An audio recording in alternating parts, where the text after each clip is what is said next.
Hello, everybody. This is Duncan's Movie Talk here, and today we are going to be reviewing a movie called Scott Pilgrim versus the World. Now, this movie is a very interesting movie. It takes a kid named, well, not a kid, he's more an adult, named Scott Pilgrim, who's played by Michael Cera. He lives in Toronto, actually. Nice Canada, you know. Anyway, so he lives in Canada, Toronto. And he's dating a high schooler. So he meets another girl, and to date this girl, he has to defeat her seven evil ex-boyfriends. And this movie is very, very interesting. It's really cool.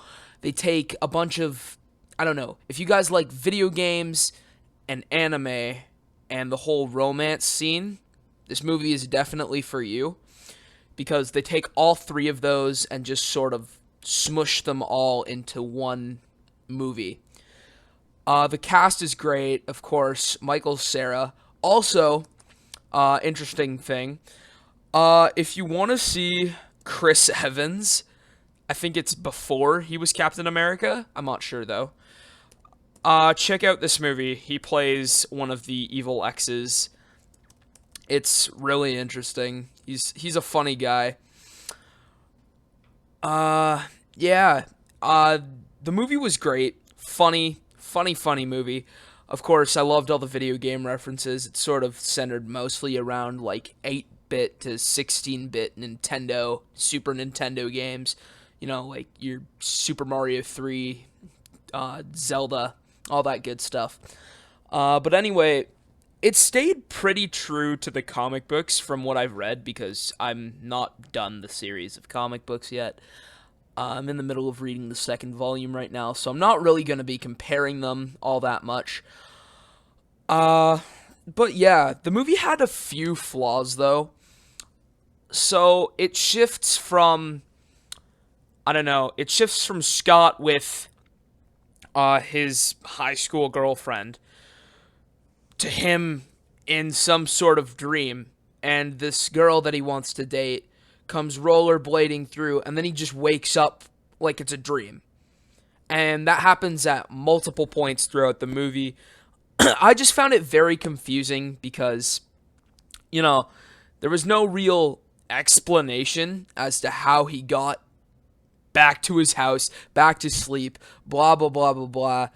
Like, I mean, sure, it was cool and everything, but there was no explanation behind it. I just would have liked a little more, you know, background behind it.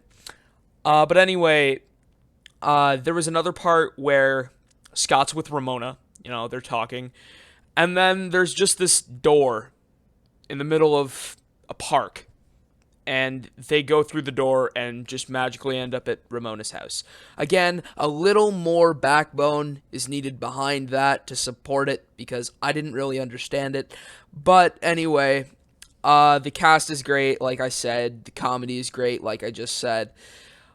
The soundtrack. There's a few songs in there that are played by Scott's band, another band.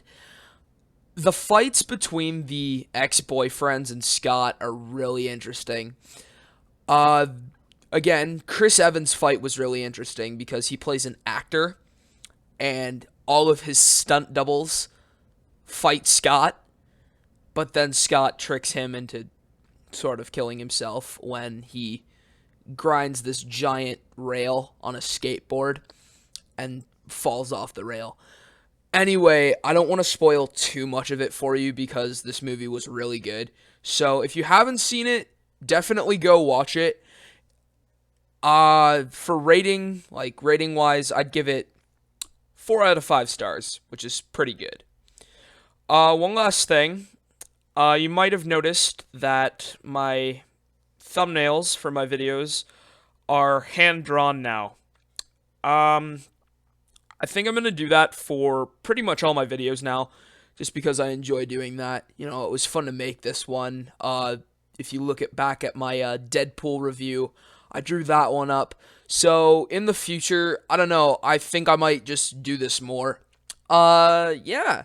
So let me know what you guys think of the thumbnail thing. Please leave a comment.